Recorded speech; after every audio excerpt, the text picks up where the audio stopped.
Thank the sign language and captioning crew. Really appreciate what you're doing here. I think I know what that sign means. Welcome. You're welcome.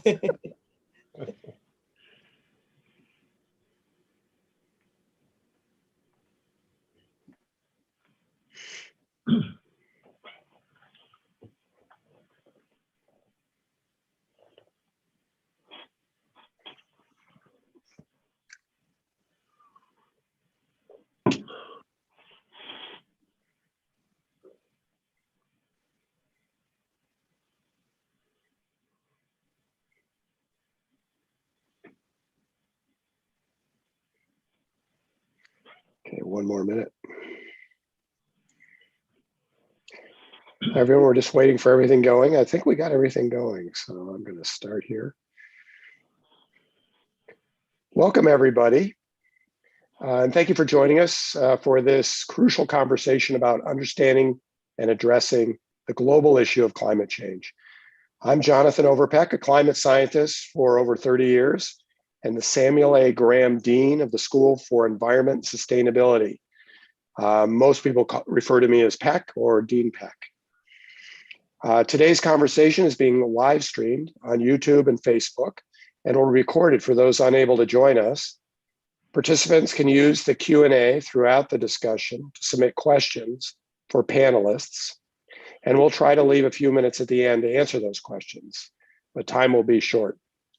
In order to increase the accessibility of the session, we have live closed captioning services providing accurate transcriptions, and we also have American Sign Language interpretation provided throughout the entire conversation. Even more exciting, we have a fantastic panel for today, and I'd like them each to introduce themselves, starting off with Steve Forrest. Will you please introduce yourself, Steve? Yeah, thanks, Peck. Hello, everybody. This is Steve Forrest. I'm a professor of electrical engineering and computer science, physics, and material science and engineering at the University of Michigan. I have worked for almost too long in the areas of solar energy generation and lighting and efficiency technology. So I'm a material scientist and materials physicist. And Kyle White. Bonjour, everybody.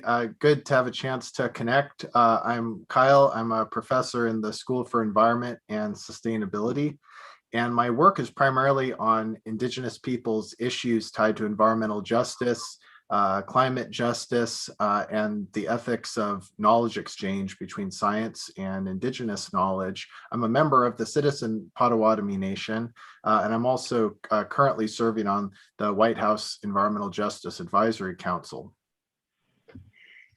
Look forward to hearing more about that council. Alexa White, would you please introduce yourself?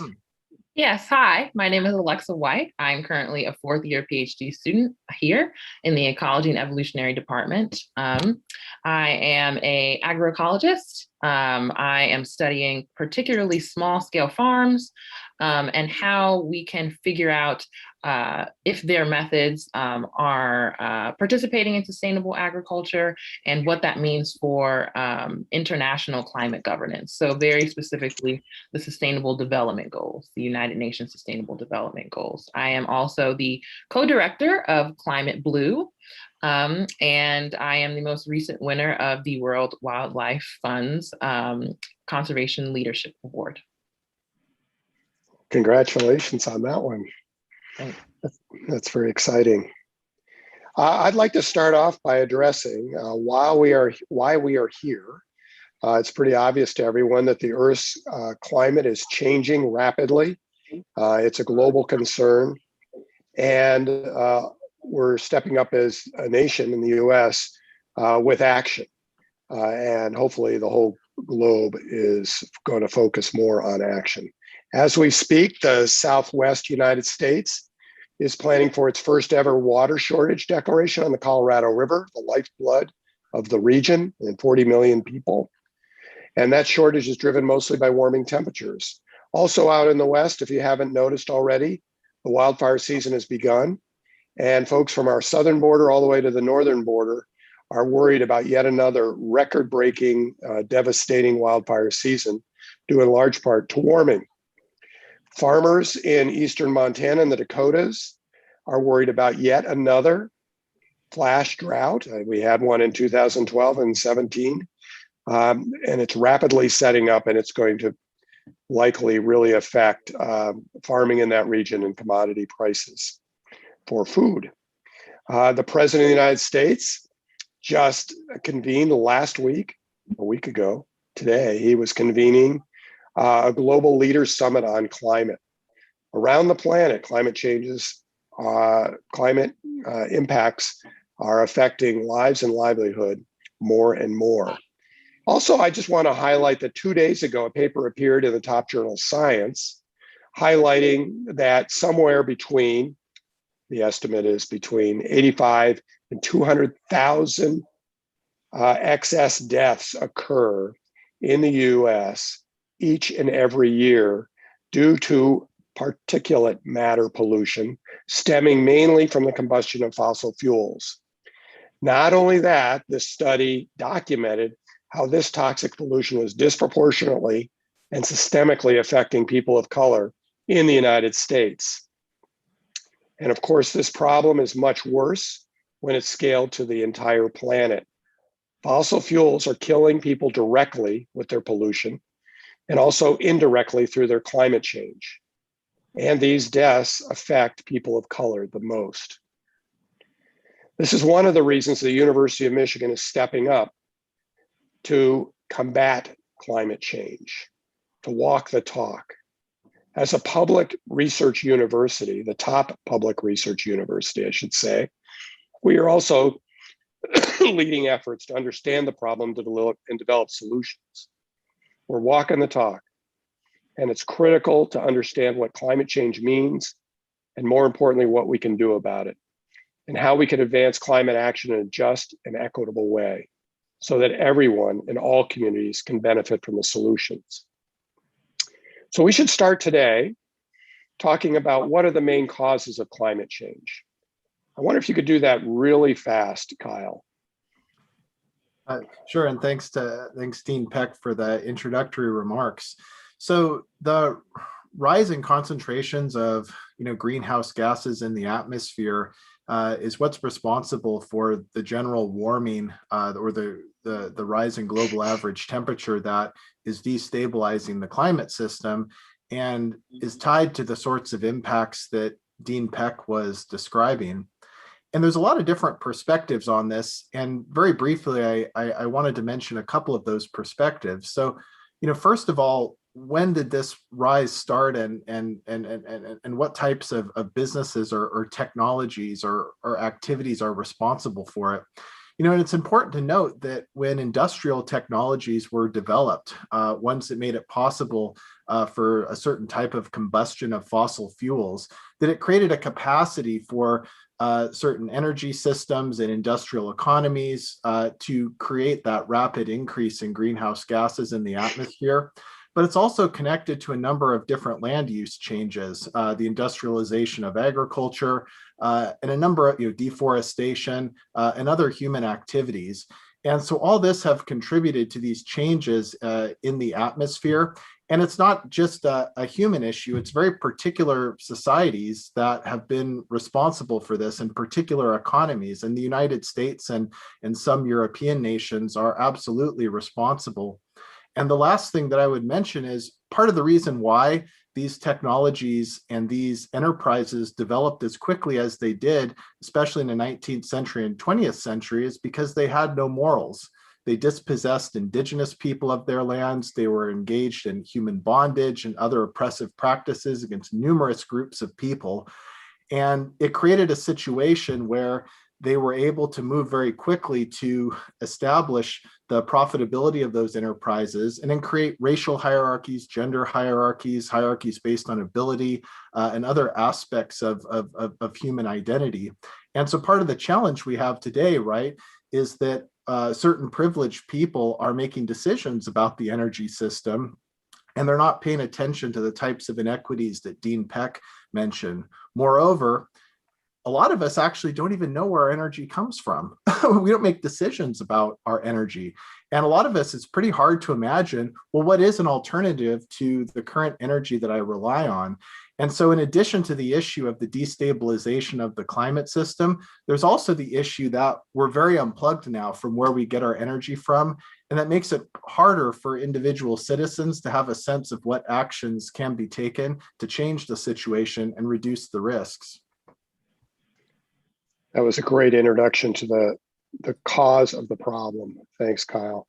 I'd like to turn just briefly to what are some of the most concerning impacts of the changes we're seeing. Alexa, do you want to start with that?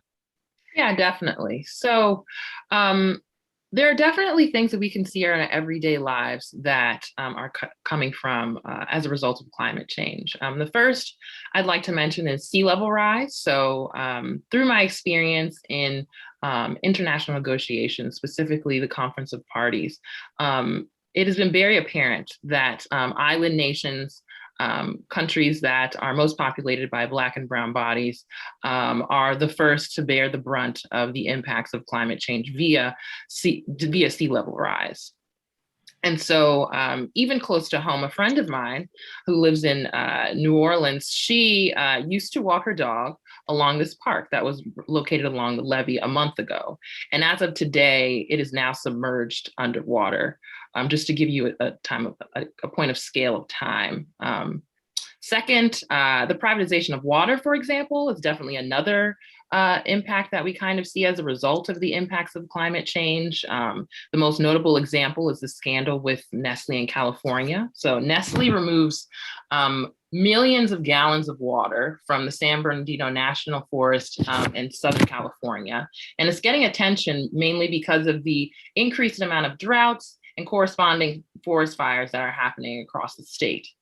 And then lastly, my area of expertise, agriculture. So the methods of industrial agriculture are not only unsustainable, and they're not just contributors to carbon emissions, but they also are impacted because of their structure. So the infrastructure of the United States agricultural system is not set up for a lot of storms to be run down cornfields and soybean fields.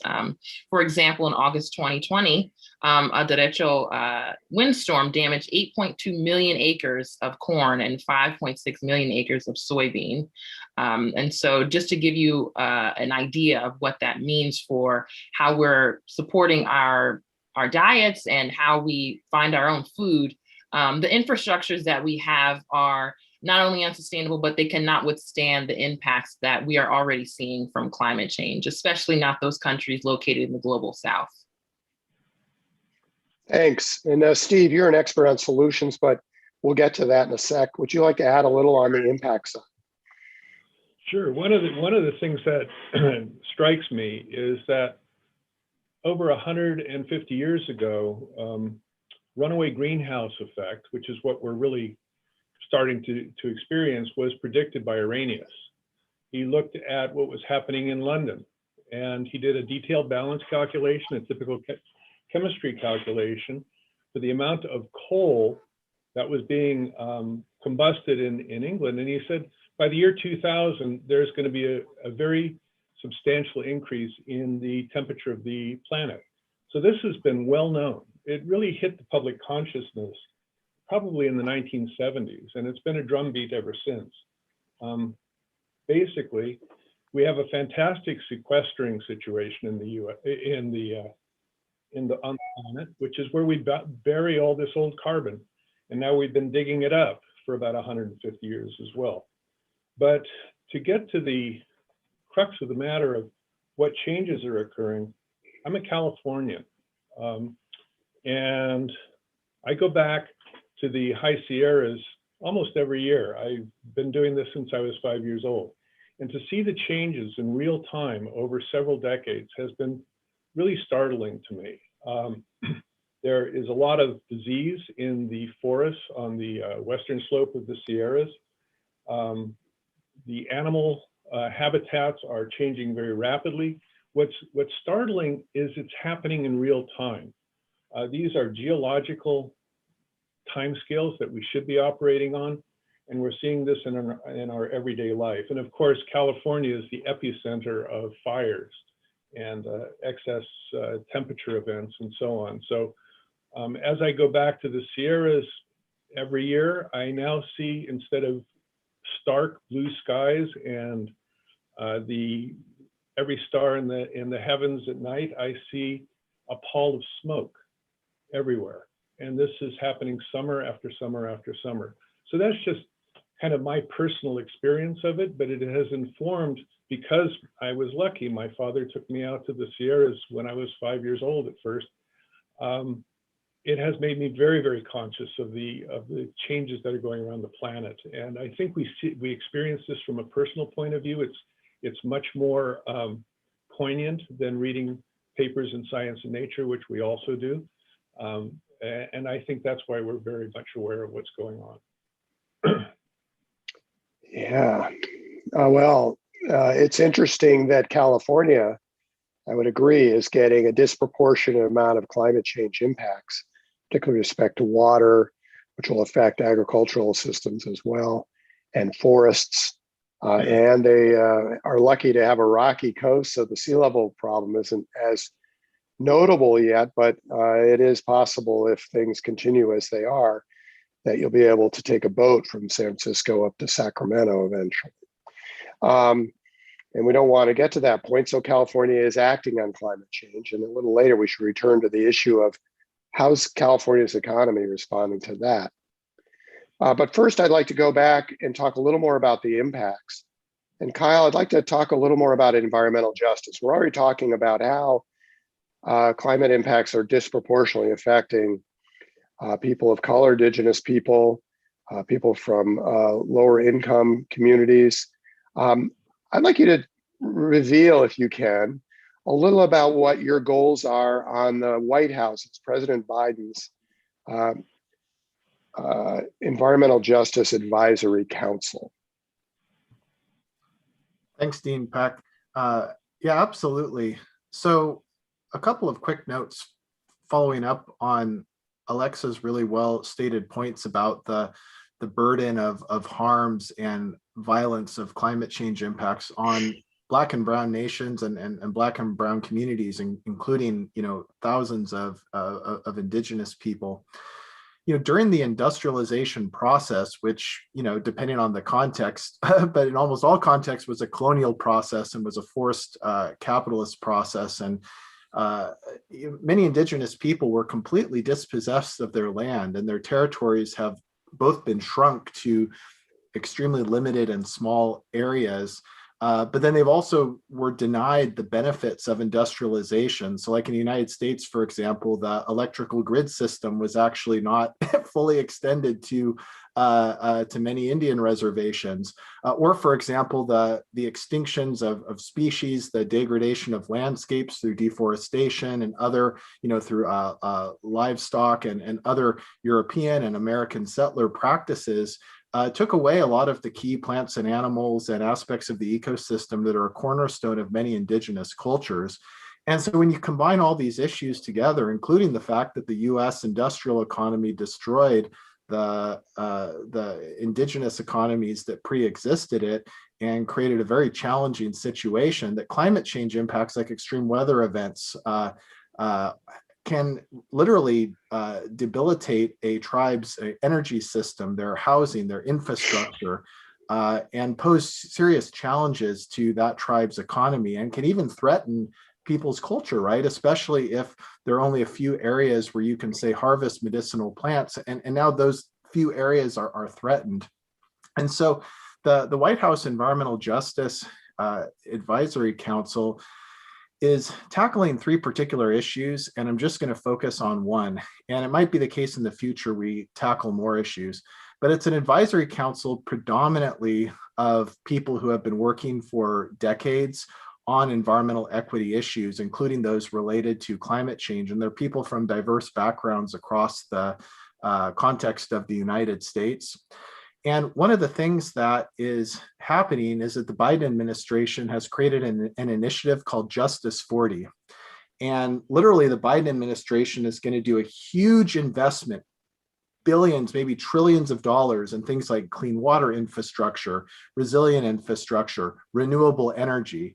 And a lot of people have been following this in the news, right? That this is something in terms of the size of the investment and the degree of the intervention that hasn't been seen in decades in the United States. But the Justice 40 initiative, which is in Executive Order 14008, states that 40% of that total investment, so in the hundreds of billions or trillions, 40% of that must benefit communities affected by environmental justice. So these are communities affected by Superfund sites, communities affected by climate change resettlement, by coastal erosion, causing a need to resettle, communities affected by oil and gas pipelines, and numerous other inequities. Like Dean Peck said, communities affected by particulate matter.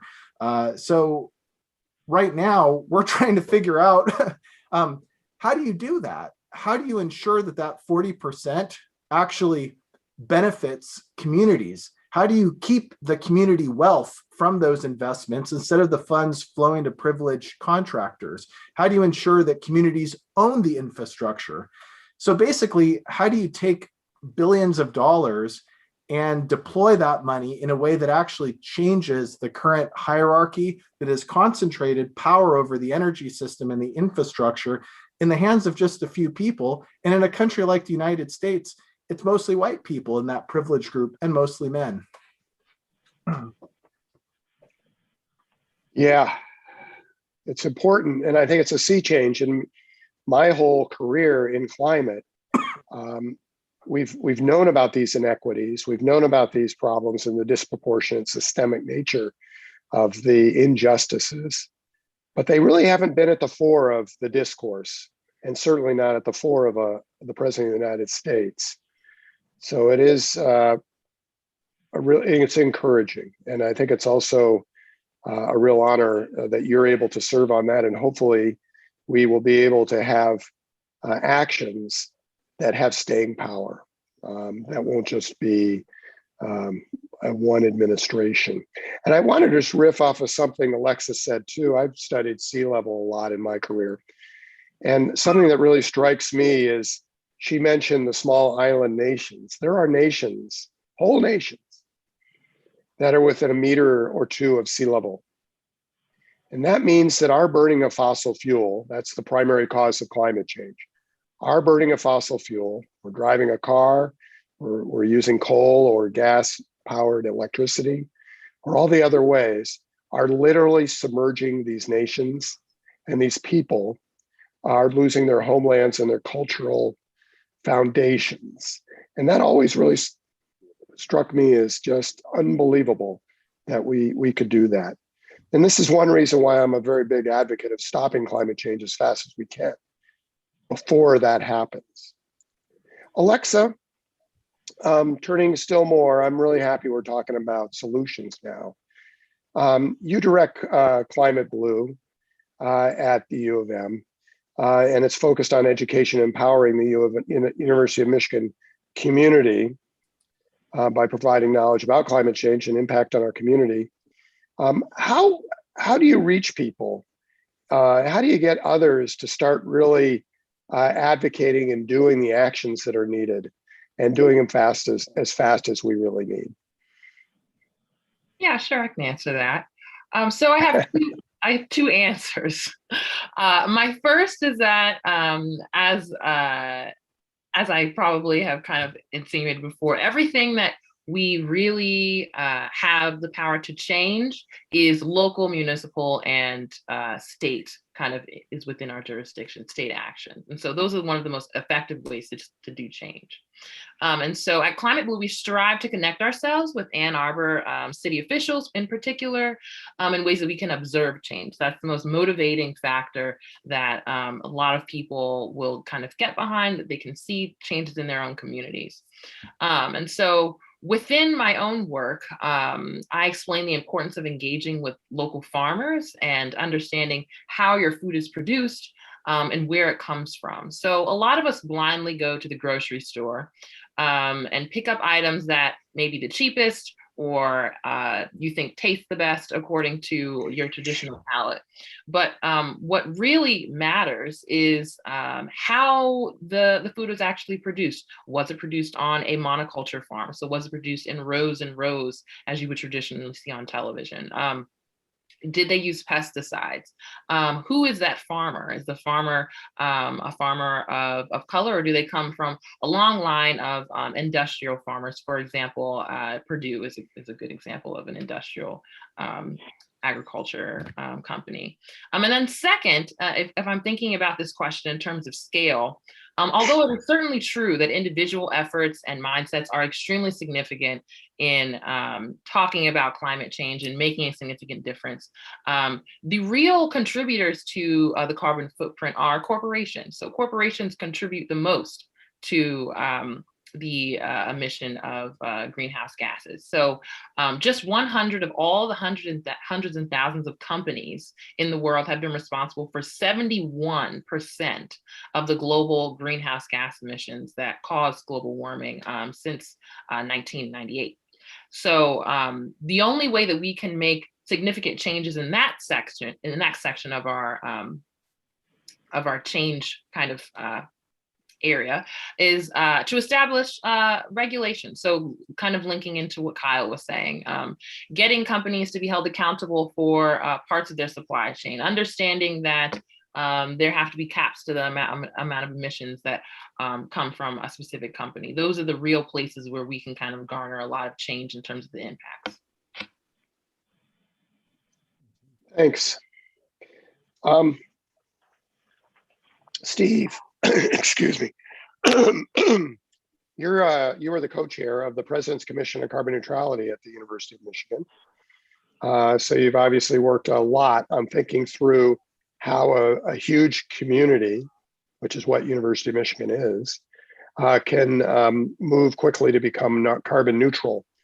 I'd like to get your insights on what you think are the big lessons for higher education at the University of Michigan, and on a broader perspective. In other words, what we're doing here at the University of Michigan and what some other universities are doing, is there an opportunity here for us to set an example, to show the path forward for meaningful reductions, meaningful meaning like carbon neutrality initiatives? Well, Peck, as you know, as being a member of that commission, that was quite a journey of 2 years of it was immersive, to say the least, of understanding so many of the facets of climate change and climate repair and how to mitigate it and how to show leadership through the University of Michigan. I would like to say just from the outset, given the really interesting comments from Kyle and Alexa, that the framing concept of PCCN's report and recommendations to the university centered on climate justice and leadership. So beneath that follows everything. If you've got leadership and leadership is attuned to the primary impacts that it has on society, whole bunches of other things will just fall out naturally. The University of Michigan itself is a really interesting community. It's not just Ann Arbor, it is Flint and Dearborn. And each of our campuses live in completely different communities. Flint being a legacy industrial community, Dearborn being more of a commuter, but also very connected to the manufacturing industry and the centers of power of that industry, and Ann Arbor being a quintessential university town. Ann Arbor is sort of, in a sense, owned, or it's absolutely synonymous with the concept of the university. So this gave us a real opportunity to tackle the problems in all three areas, very, very diverse. And I think, as Peck said, the major outcome of this is not for the University of Michigan to go carbon neutral, although that is deeply important. And in my view, this sort of thing always starts at home. If we can figure it out, we can share our lessons with other communities of similar size, and it doesn't have to be just in educational institutions, but also industrial compounds and so on. So I think our main, or my main vision at least, and I think was shared by almost every commissioner, was that when the University of Michigan takes a clear lead in solving a problem, other places will pay attention and will follow. One of the things, once we get past those leadership issues and so on, I think that the University of Michigan becomes an experimental testbed. We have buildings on the Ann Arbor campus that date back 120 years.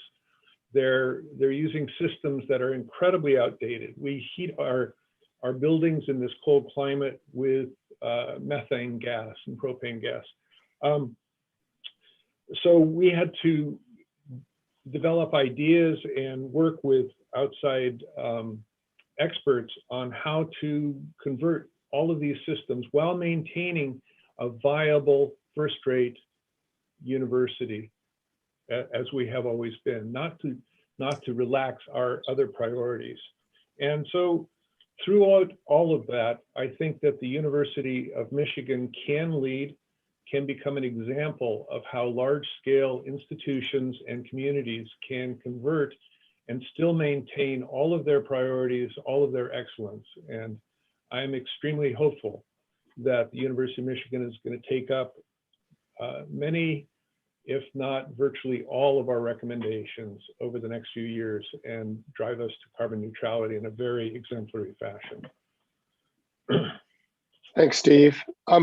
Kyle, I'd like you to comment on a facet of this. I know you and I have had conversations about the University of Michigan and other entities, whether they're other universities, communities, businesses, partnering with Native nations and tribal organizations to deploy more renewable energy in collaboration with tribal and Native nations.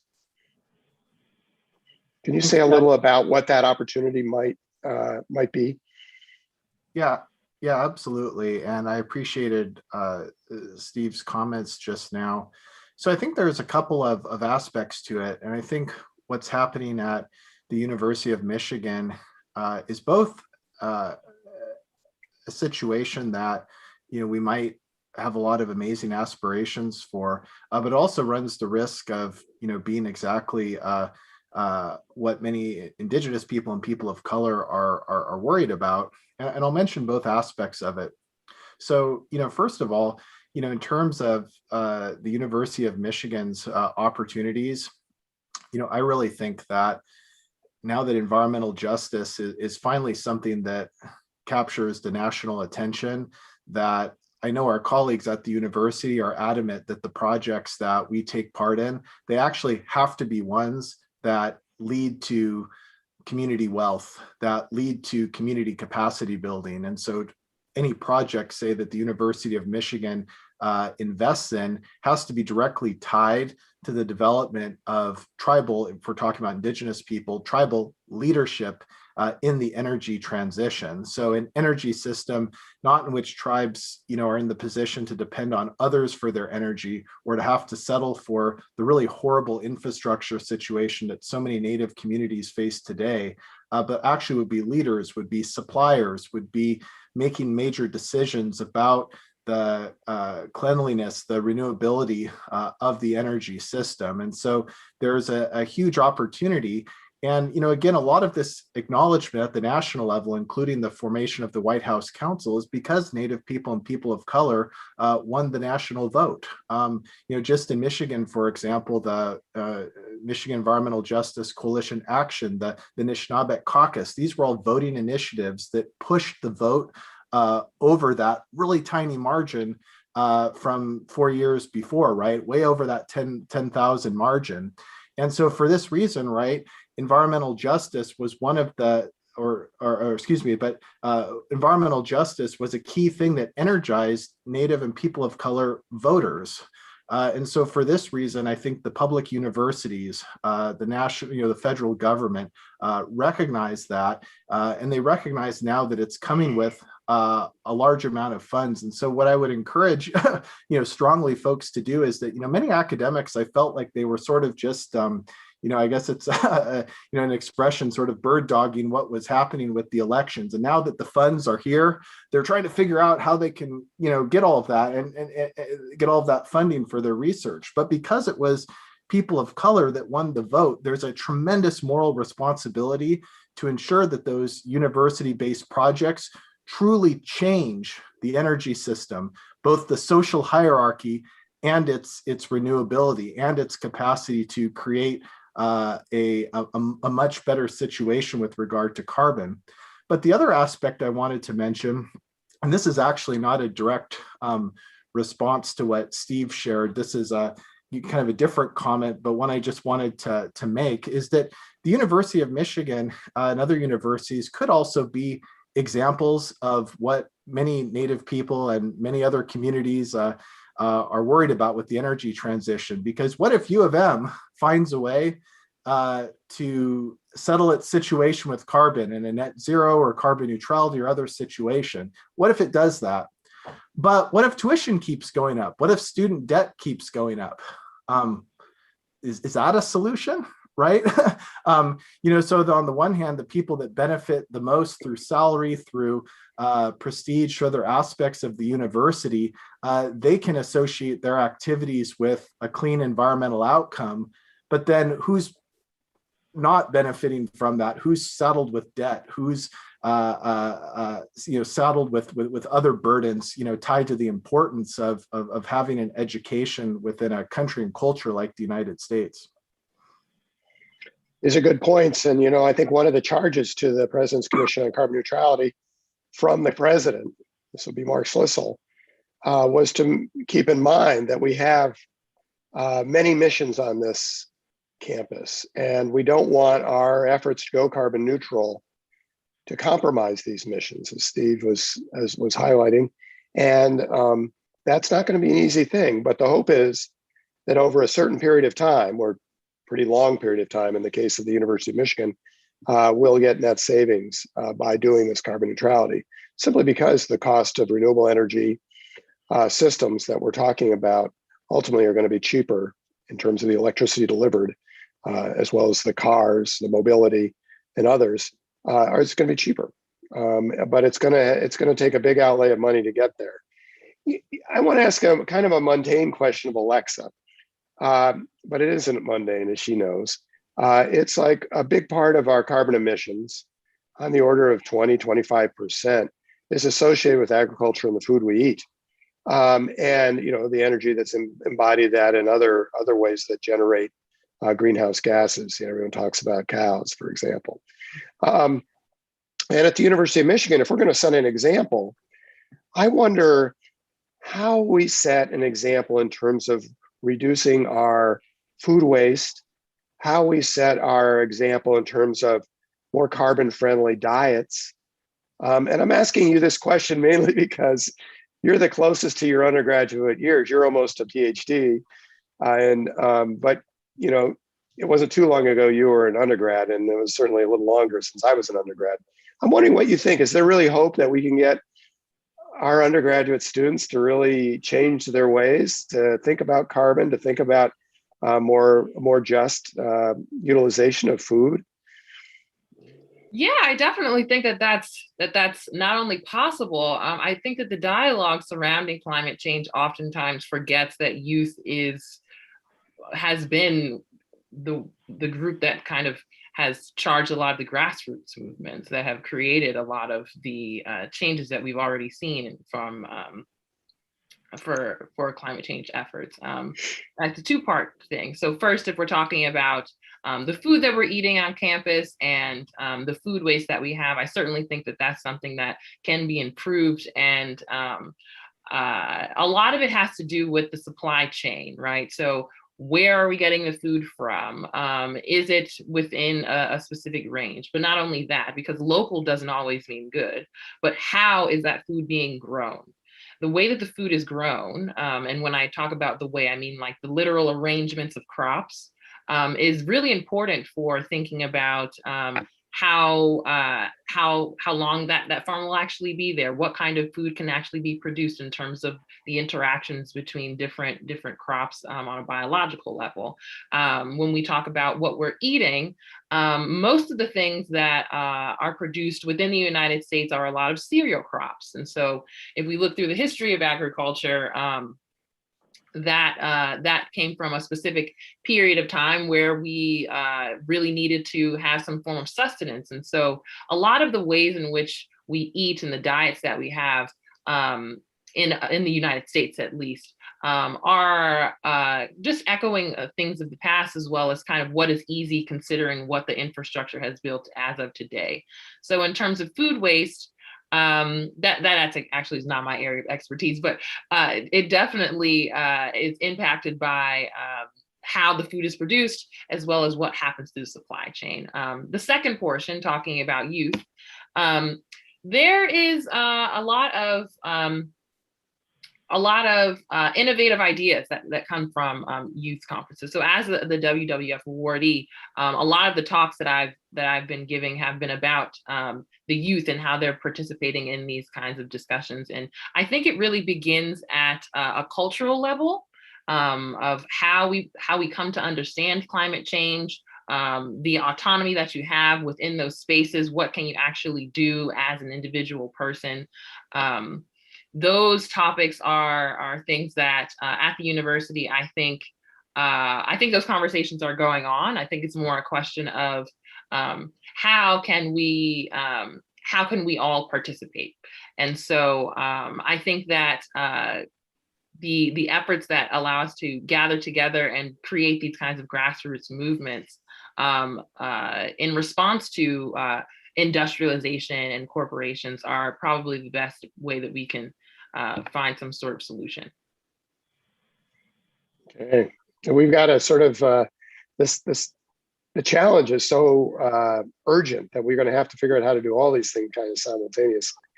But I think it's great, and I'm going to ask you each to talk about your top solutions here in a second. But I do want to highlight one last thing before I get to that question, and that is, and I think Steve, maybe you could weigh in first. Is acting on climate change, is it going to, we've talked about how it could have, Kyle's talked about how it could hurt the economy at the University of Michigan. Does acting on climate change at the scale of a nation or a state or a region guarantee the economy is ruined?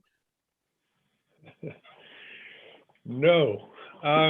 Actually, I think that President Biden really hit that one right on the head in his speech 2 nights ago, when he said that really climate change and the mitigation of it is all about jobs.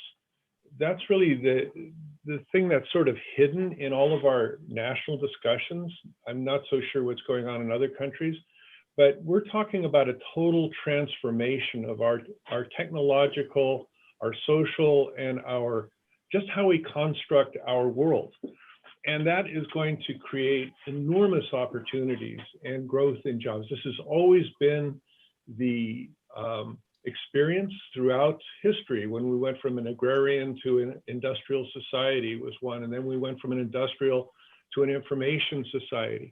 This has always created a burst in opportunity, which creates a burst in societal wealth, which creates, again, more jobs. So I think that this is really good news. I understand the issues that are being undergone by people whose jobs are being made redundant, such as coal miners, et cetera. But the transformation that the economies of Appalachia will be going through are really for the better, because you reduce pollution, you increase quality of life. So I think that this is an extremely exciting time to be alive and to be in this country where we can make large-scale changes if we have the will to do it. I also wanted to just touch back really briefly to something that Kyle talked about, which is accessibility to the university. among our priorities, of course, at this university is healthcare, it is research, it's scholarship, and it is service. But we talked on many occasions during our commission deliberations is how can we assure that accessibility still is well funded, that DEI is well supported, et cetera. And we don't see these necessarily in conflict at all. But they are the sort of balance that the administration is going to have to wrestle with. There's no question about it. But if we can't do it here, then as I've often said, if it doesn't work for everybody, it doesn't work for anybody. And so I think that this going forward is going to be, as I think Peck pointed out, it's going to be a challenge, but it has to be a challenge that we meet in real time. Okay, thank you, Steve. Last question, everyone, before we take some questions, hopefully from the community listening. This is unfair for Kyle because he's already got the president's ear, but the president calls each of you up and the president asks you, what's the one thing I need to do right now? The one thing. I don't want a list. I want to know what's going to have the best impact in terms of solving this climate change problem. Kyle, since you've probably already asked that question, why don't you start us off, and then Alexa and Steve. The one thing I would focus on, which doesn't sound very glamorous, but it is part of what we're doing on the council, is when the infrastructure investments move forward, right, which is going to have a huge transformation of the carbon footprint of the United States and the economic wealth of the United States. That's a high level aspect, right? But the weeds involve bureaucracy, permitting processes, multiple agencies. And the immediate thing that the president needs to do is ensure that all agencies are funded in a way where they take seriously their duties of equity, where they don't rely on corporations that are advancing the clean energy technologies and infrastructure to provide analysis on safety or on equity, or where environmental justice issues, including fairness in the growth of community wealth and the transformation of problematic hierarchies. That's where change needs to occur. And I'm worried that folks are focusing too much on the high level stuff, which, as we've seen, has wide public appeal. But if this is going to be different from any of the other crises responses that the United States has done over the last, 200 or so years, we have to get the weeds part right. That's a very good point. And we've seen how the federal government can not get it right when we have, a disaster of a big hurricane hitting on the Gulf Coast, right, or other problems. Think about COVID. This is all about getting into the weeds and getting it right. That's a great response. Alexa, what do you think? President's calling. He wants one person, one question. He wants one thing to do. Increase participatory governance. So by participatory governance, essentially what I mean is all of these voices and all of these people that we're talking about that are going to be impacted by climate change first and the hardest, aka Black and brown bodies, disenfranchised groups. Those people need to be within these processes. So a lot of the things that I look at in terms of agriculture are how farmers are really excluded from these conversations about how they're governed across the world. In terms of the United Nations and the Sustainable Development Goals and the way that we kind of govern climate globally, participatory governance is something that isn't really a thing. And there have been plenty of papers and studies that have shown that if you'd like some sort of kind of realistic view of what could be, you should ask the people that are actually doing it. So that brings up like the researcher practitioner divide. And so by that, it means we are producing all of this knowledge. We know all of the high level stuff. Like Kyle said, it's very appealing to everyone to learn that glaciers are melting and polar bears are at risk. But at the same time, the ways in which we would change how we see climate change appearing in our everyday lives is listening to the folks that are on the ground. And so we need a guide to action, and we need some sort of value system, specifically if we're talking about an intersection of science and policy. And so if we are to value anything, we should be valuing the voices of those who are oppressed. Thank you. Very good point. Steve, Well, I know we've what you're already going to got- say. More research dollars for solar. No, I'm just kidding. There you go.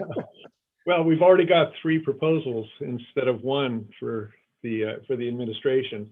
But to me, it all comes down to getting carbon out of the atmosphere, because this is an existential threat. I think Kyle also touched on this, and it has a lot to do with permitting and so on, but we need to get renewables out there as fast as we can. Today, I was just reading in the New York Times this morning that in some parts of the world, solar is the cheapest form of energy that has ever been produced, using today's solar panels and at the costs that are there. So we have to deploy solar and wind, which are less expensive than fossil fuels, as fast as we can. This also creates some local control. This also requires upgrading of the electricity grid, because we have to transport this electricity everywhere. So a lot of this has to do with regulations and finance and things like that, but we can do it, and we can do it quickly. I believe that the Biden administration said that we can get 50% of carbon reduction by 2030. The first 50%, as we learned in PCCN, is the easy 50%. It's the second 50% that we really have to work on. But renewables really have to move quickly. Yes, we need research dollars into that, but it's not as important as just deployment at this point. Thanks. We're getting questions now from the audience, and they're pretty technical, meaning they could take a lot more time than we have to answer. But I wondered, Steve, if you could just handle a really quick answer to this one. What's the promise for renewable natural gas? In other words, from landfills and things like that. Should we rely on renewable natural gas as we shift away from fossil natural gas? Well, one of the hardest things to do is heating water. And that's how we heat buildings and so on. So going away from flame is very, very difficult. And renewable natural gas is one of the opportunities there, but I think also creating hydrogen by breaking of water through using solar cells, et cetera, is another way to produce combustible gas. But it's going to take a portfolio. I think that's what we have to say, is all of these solutions are viable. It just depends on economics and the locality in which they're deployed. That was great. You actually answered another question. Someone else asked about renewable hydrogen and what that might bring. So thanks for bringing that into the debate. There's another question here, Alexa, I'd like you to sort of maybe take a perspective on. A lot of people want to do their share, and they're not really sure what they can do as individuals to really make a difference. Usually when I get that question, I say, well, vote, elect people who are going to do the right thing.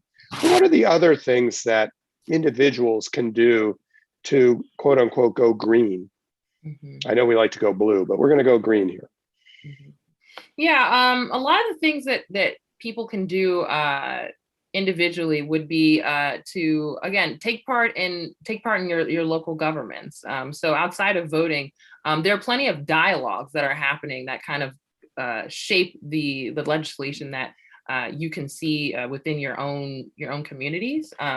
Specifically, town halls, a lot of the open floors for community comment, public comment for different kinds of things that come from the EPA, for example. And then more specifically, in terms of farming and kind of like what you can do to reduce your carbon footprint. A lot of it just comes from just being aware, an awareness of where your things are coming from, even if it's not food. Just knowing what exactly what is your sofa made of? What is your where did your apple come from? How sustainable is the office in which your building works? Things like that. Being more aware. Yeah, I would agree. And there's a lot of resources on the web so that you can start to make a more carbon friendly choices. Thank you. Kyle, someone actually asked a question here that's a little, is a really important one about the university taking environmental justice seriously. We work closely with DTE, and have a long tradition of there are utility for the university, most of the university anyhow. And this particular person feels that the university isn't taking environmental justice seriously enough when working with DTE. I don't know if you know enough about DTE's practices, but I think if let's turn the question around a little so you can get a little choice in how you answer it. How could the university be more proactive on the environmental justice front as it goes carbon neutral? Yeah, I wasn't part of the commission, and it preceded my own time, and I'd be curious for those who have been here longer or who are part of it, Steve and Alexa, if they have comments. But what I would say is this: I mean, if I was on that commission, I would have fought tooth and nail to stop what our colleague that asked the question says is an issue with the commission. And again, I lack some of the details, but part of the problem that we face is that I don't know that a lot of universities are in the position to be able to advance environmental justice work. Remember, environmental justice is an intersectional, interdisciplinary, critical field, and it was denied a fair existence, which is why the University of Michigan is one of the only universities that has had for many decades a program in environmental justice for just a few with just a few faculty.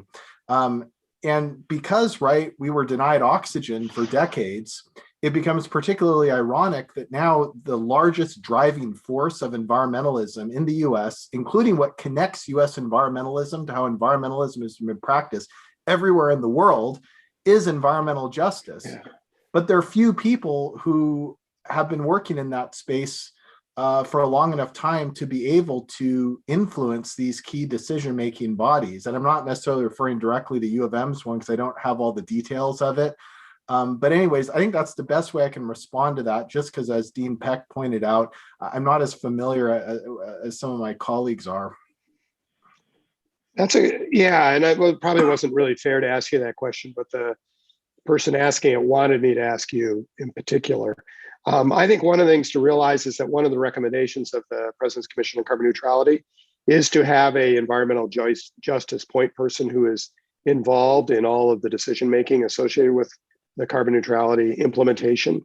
And of course, is also a person who is knowledgeable and can help connect to the environmental justice community on and off campus. So hopefully that will happen. Steve, the last question is another one of these highly technical ones, which I will boil down to say, how long do you think it is before we have a cost-effective method for interseasonal storage of renewable energy? In other words, could that be something that really slows us down in this part of the world where we can get a few days that are not so sunny or windy necessarily? Every prediction I've ever made in my life has probably been proven wrong. So I don't like to get down that too far. But I will say that there are very much colder and drearier climates than Michigan that have implemented, for example, solar. I think the bigger issue Germany is one that I'm thinking of that went big on solar early on. But the thing that I'm most concerned about is energy storage, because renewables work intermittently. And there's a lot of activity now and a lot of advances in batteries, electrochemical storage, et cetera. So I'm very hopeful. I don't make predictions about timing, but it's all certainly within the IPCC science-based guidelines. We can get this done. We can get it done sooner than is being right now even predicted or supported by the Biden administration. We're going to find that out, and we're going to have to do it anyway, because this is an existential problem, as I've said several times and as everybody knows. Well, thank you. That was quick, and I appreciate it. You know, I think that the key thing here is that the market is global. The incentives for innovating in this space are tremendous, whether you're driven by the need for environmental justice, or you're driven by the need for money for your company. I think we're going to see a lot of big changes, and everyone I hear talking about this says that we'll have this kind of storage by the time we need it. But we're out of time, everybody, and I'm really sorry about that. I want to thank our panelists, who were just great. Thank you very much. And I want to thank everyone else who's been involved in this crucial conversation today. Thank you for joining us. Bye-bye.